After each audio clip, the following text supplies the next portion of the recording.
Hey, what's going on, guys? So in this video I'm going to be explaining the delve leak mechanic. So delve is a part of master system and it is represented by Nico. I am not going to be explaining master system in this video because I did explain it in the bestiary video, so if you are interested in that, make sure to watch that one first. So to start getting the delve league mechanic missions, you have to be in Act 4 and in Mines.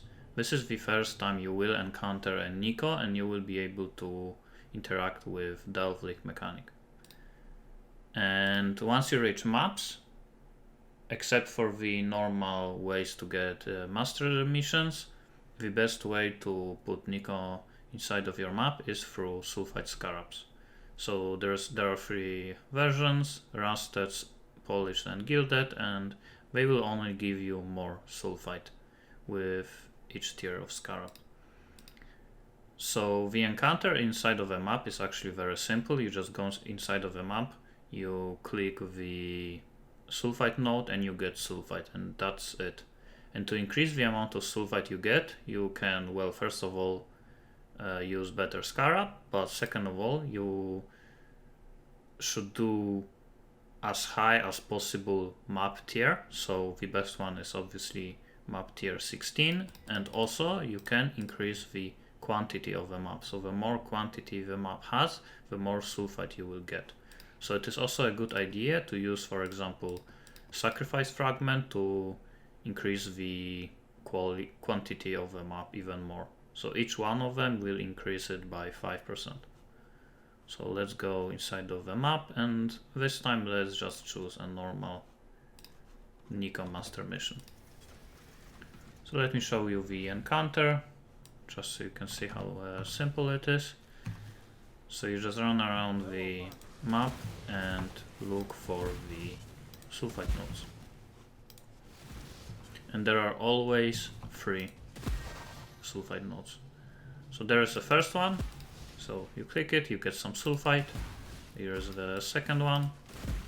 And somewhere is the third one.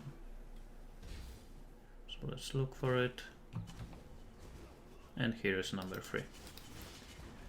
So as you can see here on the top right side, there is a sulfite capacity. It shows for a brief moment when you are clicking the sulfite, just so you know how much sulfite you have at that current moment.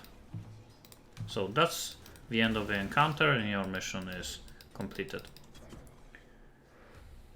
Also, by clicking the sulfite nodes, you have a chance to drop a divination card that gives you alteration orbs. So that's actually a pretty good card. So make sure you click them even if you have full sulfite capacity. Okay, so now let me explain the rest of the leak mechanic, which is outside of the map. So when you talk to Nico, you have 2 options: view Subterranean chart and visit mine encampment. Also, you can visit mine encampment through the waypoint.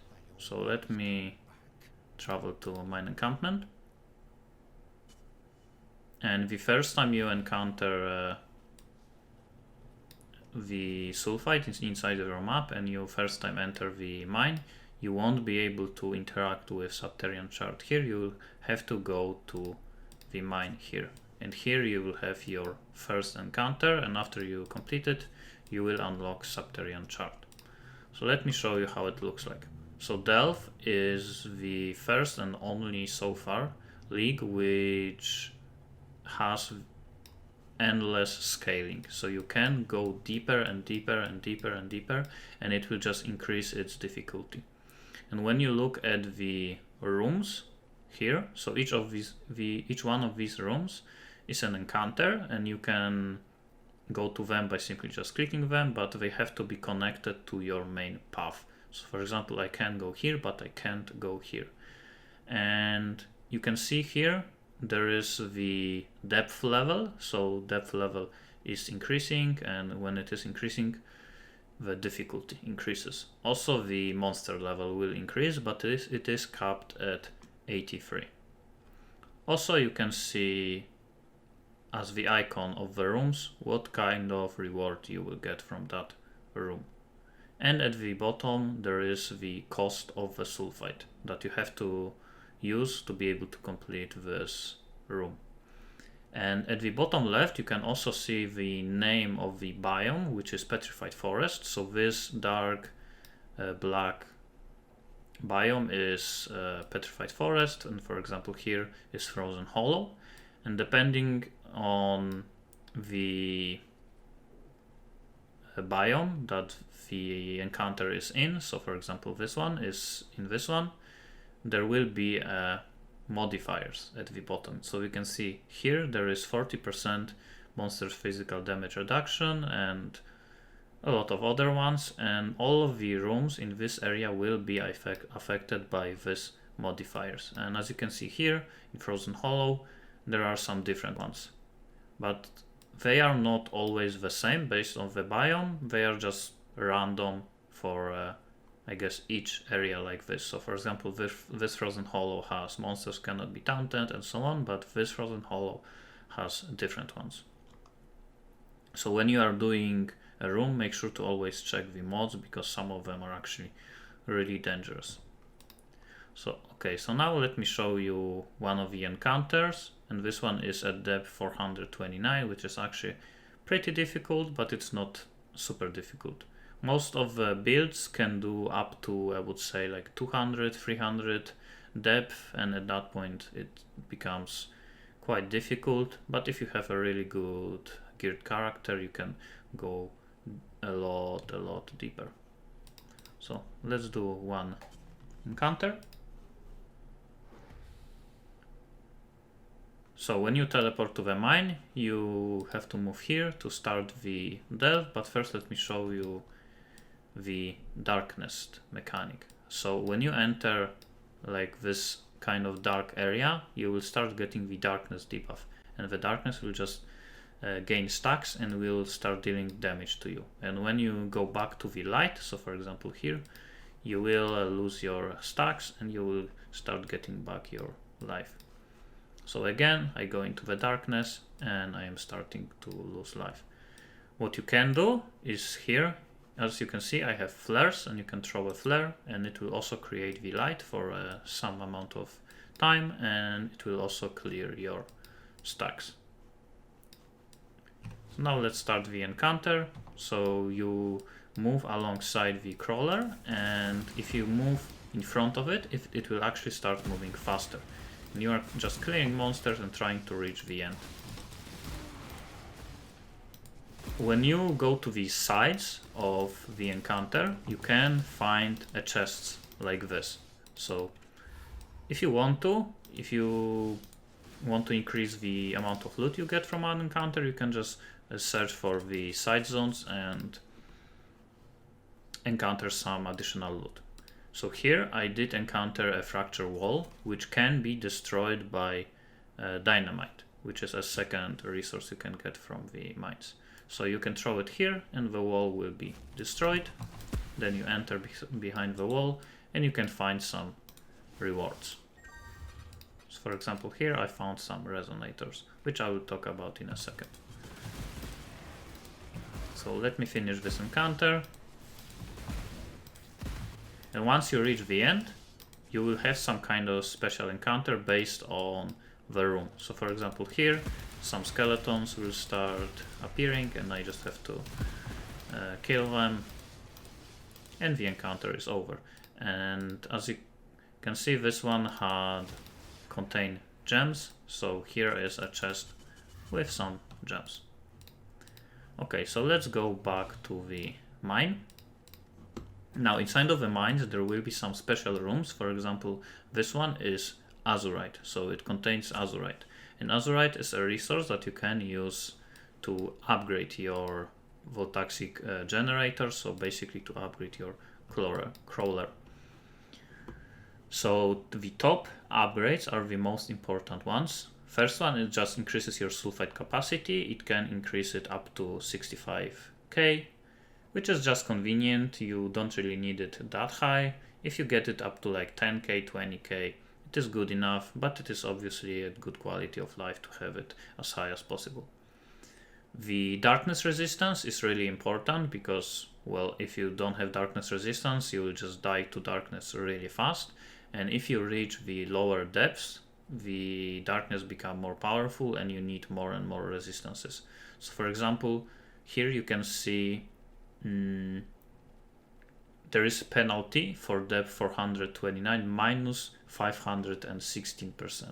And each upgrade increases by 30, so you have to upgrade it a lot of times to be able to reach that value. So the lower you go inside of a mine, the more times you have to upgrade it to reach 75%. And the same for the light radius, and this is the light radius of the crawler. So you also have to upgrade it more and more the lower depth you go. Here are upgrades for flares and here for dynamite. So for the flares you can just buy them for 5 azurite up to your cap, and here you can increase your cap. Here also is duration of the flare and the radius of the light that the flare gives. And here is, you can just buy the dynamite, you can increase the amount of the dynamite you can have. It's damage because it actually can deal damage to the monsters, but it's mostly used to clear the walls, and also you can increase its radius. So again, the most important upgrades are the top ones. These are kind of quality of life if you are using flares, and dynamite is not really that important. Okay, so now let's talk about the rewards. So first of all, the rewards that you get are based on the rooms. So there's a lot of different league mechanics, like Legion room, like just armor, random rewards, currency, and so on. But there are also special rooms. Like here you can see Primeval Chamber. It is inside of this like yellow area, and there are also two different ones. So one is Primeval Ruin, second one is Val Outpost, and the third one is, let me see if I have one somewhere around here. Here it is, Abyssal City. So all three of them are pretty similar. They will just have a room where you enter, and you will just have a lot of chests inside of that room. So a lot of different rewards. But also inside of these kind of areas you can find a boss room. So let me check if I actually have one somewhere around here. And by the way, this is my standard chart, and I'm showing Delve here because it's just simpler for me because I have more stuff unlocked here. Okay, so I can't find a boss. It looks like I don't have one, but let me show you the PoE wiki. So they will look like this. So this is the architect, this one is Lich, and this one is Owl. And Owl is most important one. The other ones do not really drop that much stuff, but the Owl can drop the Owl Uprising amulet, which have a lot of different options, but depending on which aura it gives, the reserve no mana mod, it can be worth like 10, 15, even 20 exalts, so it's really good drop. Okay, so second type of rewards, except for the just rooms rewards that you can get from the Delve, is from just behind the walls, and when you go into the darkness and then you search for the rewards, and over there you can find fossils. So here you can see, depending on the biome, so for example here Abyssal Depths, here is Frozen Hollow, here is Magma Fissure, you can find different fossils. So if you for example would want to farm prismatic fossils, you would farm Magma Fissure. If you would want to farm Frigid Fossil, you would farm Frozen Hollow, and so on.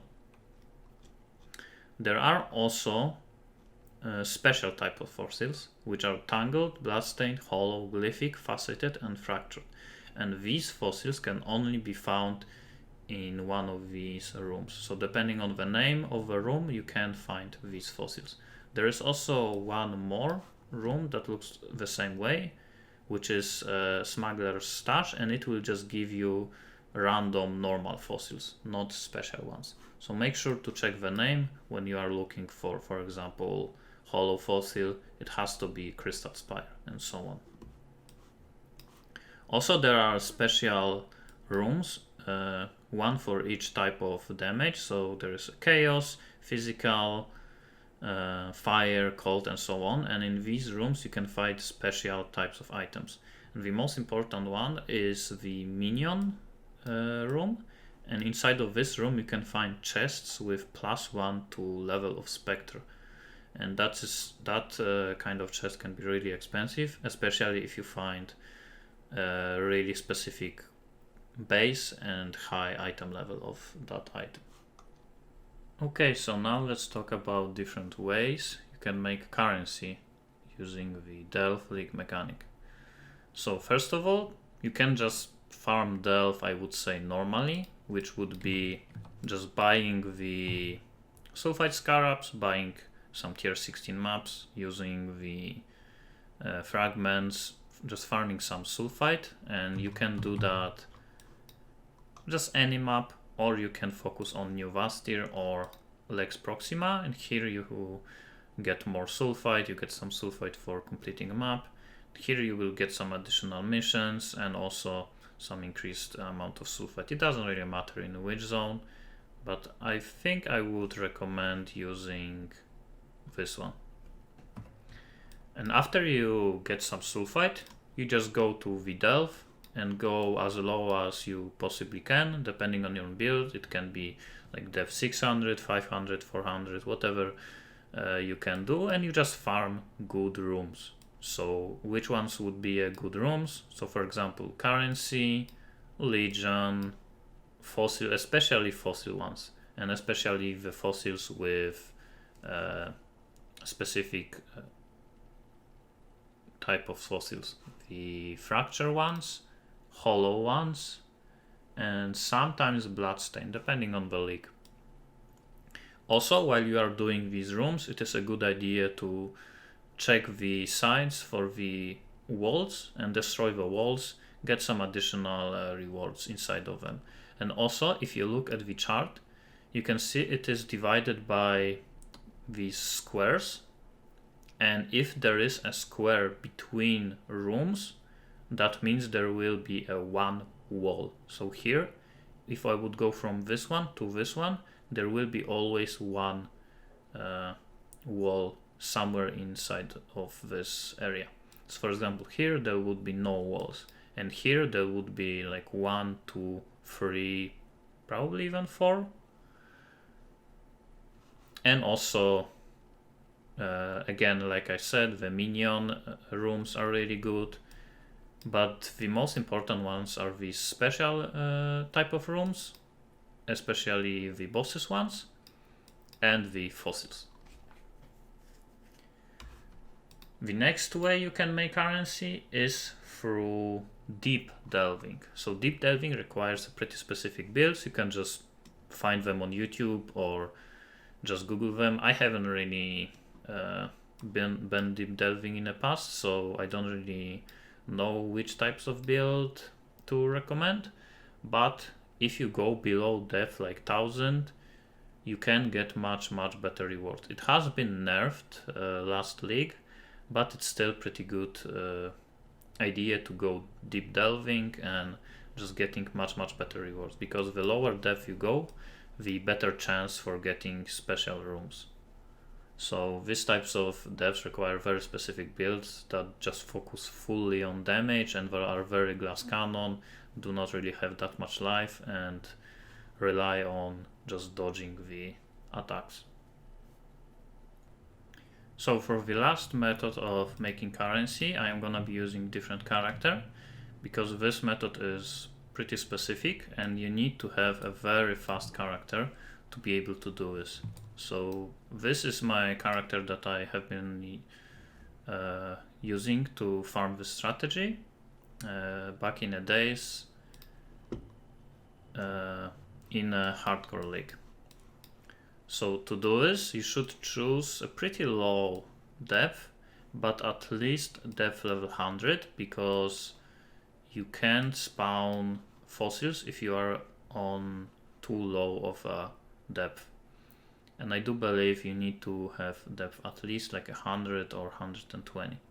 So here I have a prepared V-line, which is not too long, not too short, because if it is gonna be too long, you actually, when you will be going through the line, at the end there will be wall and you won't be able to reach the next room and teleport back to the first one.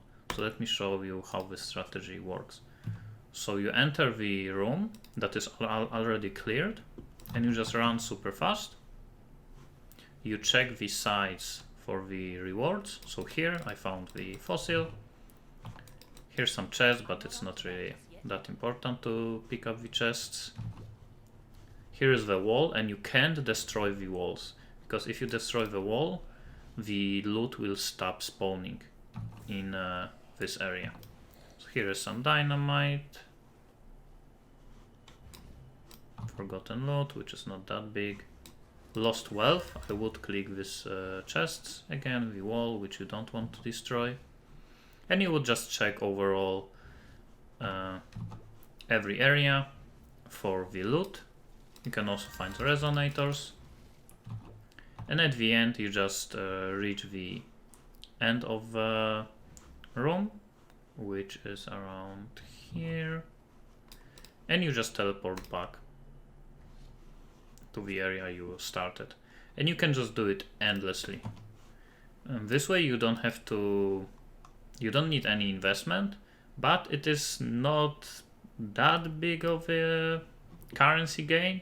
I would say you can get like 100, 200, maybe 300 currency chaos per hour. So it is pretty decent, but nothing too crazy. But it is always an option.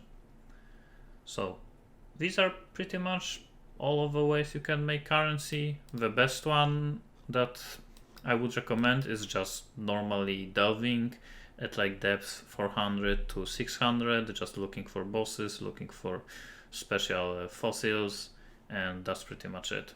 And getting sulfite from the maps with sulfite scarabs. So that's gonna be it. Thanks for watching and see you next time.